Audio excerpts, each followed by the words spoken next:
तपाईँको अनुभवमा पनि भर पर्छ के?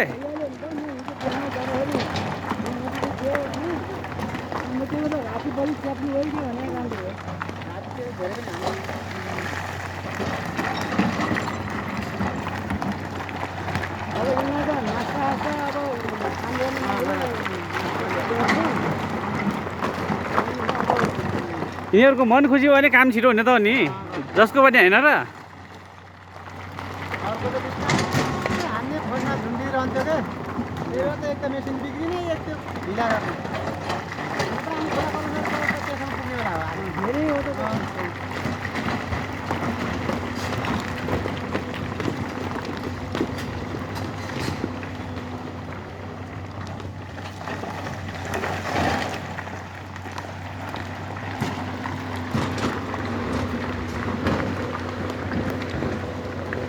निस्किने चाहिँ उता त्यो डाँडा बाटो छ नि, उयो त डाँडामा हिँड्दै जान्छ, कहाँ माझ हेरेर आउँछ। जस्तै अब